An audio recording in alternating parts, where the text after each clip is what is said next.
돼지띠는 12간지 중에서 12번째 띠로 을해년, 정해년, 기해년, 신해년, 계해년에 태어난 해년생을 가리킨다.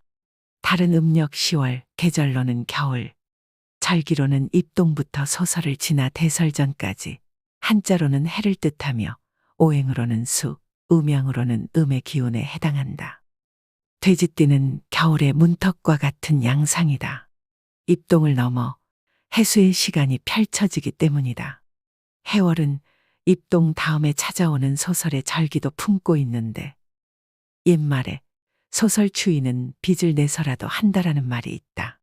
이는 소설의 추위가 보리 농사의 길조로 여겨지기 때문인데, 보리 농사가 잘 되어야 다음 해 농사 역시 잘 되기 때문이다. 즉 겨울의 추위로 많이 힘들 수 있지만 그건 역시 자연의 순환 속 중요한 소임인 것이다. 해월의 임무는 한겨울의 삭풍 속에서 자신의 본질로 돌아가는 것이다. 해의 한자는 땅속 깊은 곳에 자리한 풀의 뿌리를 형상화하며, 이는 우리 존재의 근본을 가리킨다.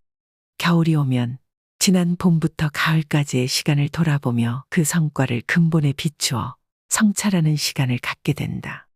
해수는 우리에게 부여된 천명을 되새기며 다음 생의 순명을 준비하는 시기이며, 모든 것이 휴식을 취하고 내면으로 깊이 품는 시기인 것이다.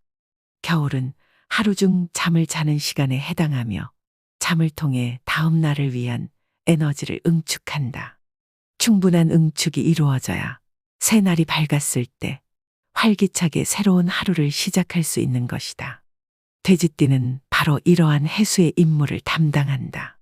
돼지띠는 자신의 근본에 충실하며 순수한 본성을 지닌 존재이다.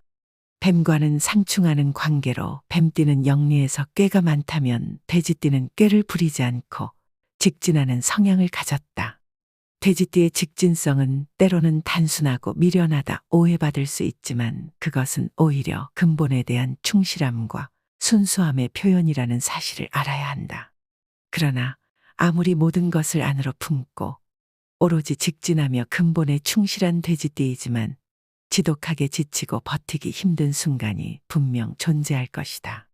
그런 돼지띠에게 운의 흐름을 상승으로 전환시켜줄 비법은 없는 걸까? 참으로 다행인 것이, 어려운 비법을 쓰지 않고도 돼지띠에게 운을 좋게 해주는 풍수적으로 아주 간단한 개운법이 존재한다. 비법에는 어려운 것이 더 많지만 비록 쉬운 것이라도 효험이 없는 것이 아니다. 항상 정도는 기본에 있는 것이며, 더욱 중요한 것은 실천에 있다는 것을 명심해야 한다. 지금부터 돼지띠의 운을 좋게 하는 개운법을 알아보자.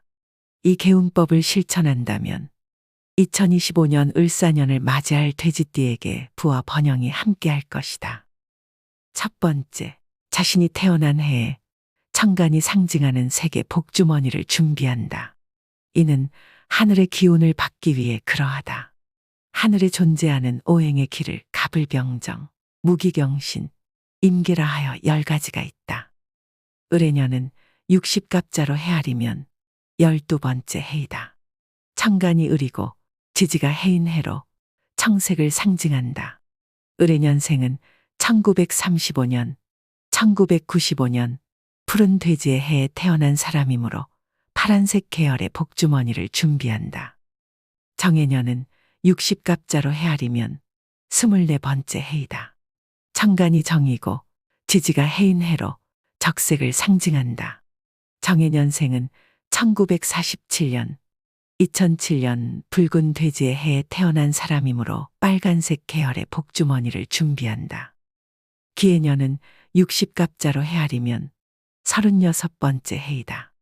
천간이 기이고 지지가 해인 해로 황색을 상징한다. 기해년생은 1959년, 2019년 황금 돼지의 해에 태어난 사람이므로 노란색 계열의 복주머니를 준비한다.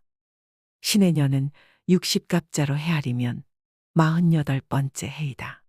천간이 신이고 지지가 해인 해로 백색을 상징한다.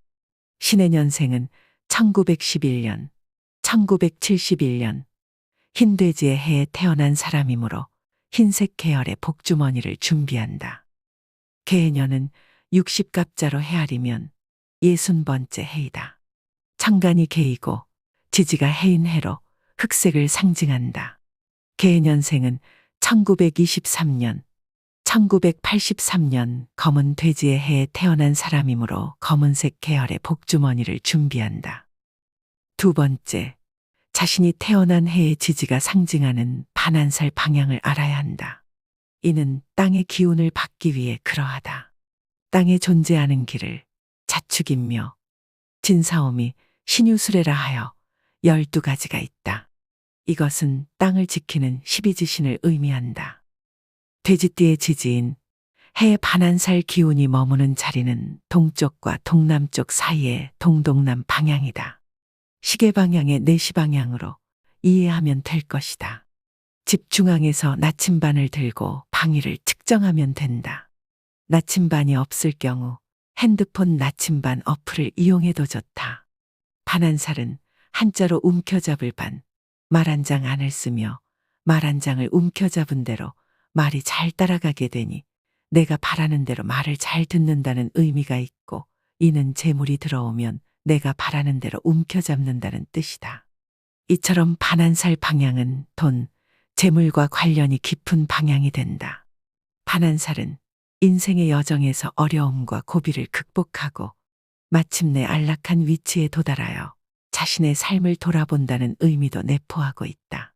따라서 반환살은 역경 후에 찾아오는 풍요와 행복을 보장해주는 방향이라 생각하면 된다. 이처럼 반환살은 재물을 부르는 방향인 것이다. 세 번째, 2025년을 맞이할 터이니 50원 동전 25개를 깨끗하게 씻어서 준비한다. 50원 동전은 작고 가벼운 동전이지만 풍수학에서는 큰 힘을 가진 동전이니 가볍게 생각하지 말아야 한다. 풍수학은 자연과 인간의 조화를 이루기 위한 고대의 지혜로, 풍수학에서 동전은 재물과 행운을 상징하는 물건이다. 동전의 모양은 원형으로 하늘과 대지의 조화를 나타내며 동전의 앞면과 뒷면은 양과 음의 균형을 나타낸다. 50원 동전은 우리나라 동전 중에서 작은 액면 가치를 가지고 있지만 풍수학적으로는 가장 큰 힘을 가지고 있다. 50원 동전 앞면에는 쌀을 생산하는 식물인 벼이삭이 그려져 있다. 벼이삭은 풍년과 풍요를 상징하며 행운과 재물을 뜻한다. 또한 50원 동전은 오의 배수이므로 각각 목화 토 금수의 오행의 기운을 모두 갖고 있다. 이렇게 50원 동전은 좋은 기운과 행운을 담고 있는 풍수의 보물이라고 할 수 있는 것이다. 네 번째, 복주머니에 50원 동전 25개를 넣고 이것을 풍요를 부르는 복주머니라고 부르자. 이 풍요를 부르는 복주머니는 2025년 한 해 동안 무한한 풍요를 가져다 줄 것이다. 그리고 지금부터가 가장 중요한 부분이다.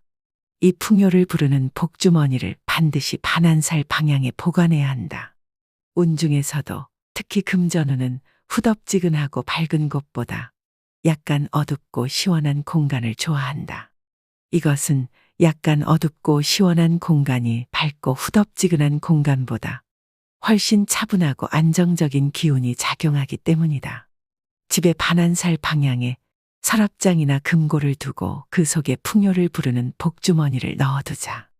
여의치 않을 때는 상자를 두고 풍요를 부르는 복주머니를 넣어두어도 좋다. 여기에는 풍요를 부르는 복주머니 외에도 통장이나 지갑, 인감, 그리고 현금이나 귀금속, 집문서 등을 함께 보관하는 것이 좋다. 이 또한 집안의 금전운을 높이는 비결이 된다. 다만 이곳에 다른 잡동사니들은 넣어두지 말고 잘 정리해 두어야 한다. 집에서 함께 생활하는 가족들에게도 풍요를 부르는 복주머니에 대해 알리고 함부로 열어보거나 동전을 사용하는 일이 없도록 미리 이야기해 두는 것이 좋다. 다섯 번째, 풍요를 부르는 복주머니를 넣어둘 때는 경건한 마음으로 간절히 소원을 빌어야 한다. 나 자신과의 다짐을 해도 좋고 해의 화신인 아미타 부처님께 소원을 빌어도 좋으며 나무본사 아미타부를 외며 기도를 해도 좋다. 여기서 나무는 귀합니다이다. 이는 본사이신 아미타 부처님께 귀의합니다라는 의미로 해석해도 좋다. 불교 경전 중 천수경에서 우리의 근본 스승이신 아미타 부처님의 가호를 받는 것이라 할 수 있다. 불교에서 12지신 중 해년생의 수호신으로 세상에 내려오신 아미타 부처님이다. 아미타불은 다른 12지신들과 달리 열애의 화신이다. 우주의 본원인 시간과 공간의 주역으로 모든 별나라의 신들과 보살을 지휘 감독하는 무한한 수명과 무한한 광명을 가진 아미타 부처님이다. 아미타불은 인간 세상의 모든 곳을 두루 살펴보고 가장 공정하고 적절한 인간들의 수명과 생활 여건을 부여한다. 인간 세상의 모든 곳을 두루 살펴보고 자비를 베푸시는 부처님이시니 반드시 우리의 소원을 들어주실 것이다. 또한 풍요를 부르는 복주머니는 매일 집에 귀가할 때마다 들여다보며 소원을 빌어도 좋으나 꼭 그렇게까지 할 필요는 없다. 다만 잊지 말아야 할 것은 내가 얼마나 간절한 마음으로 이 복주머니를 준비했었냐는 사실이다. 그 간절함과 다짐을 마음속에서 잊지 말고 한 발 한 발 역경을 이겨내는 것이다. 또한 작은 덕이나 큰 덕이 생길 때마다 감사함을 절대 잊어서는 안 된다.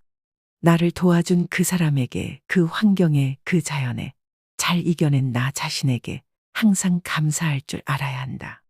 작은 복에 감사할 줄 아는 사람에게는 반드시 큰 복이 내려진다는 것을 잊지 말자.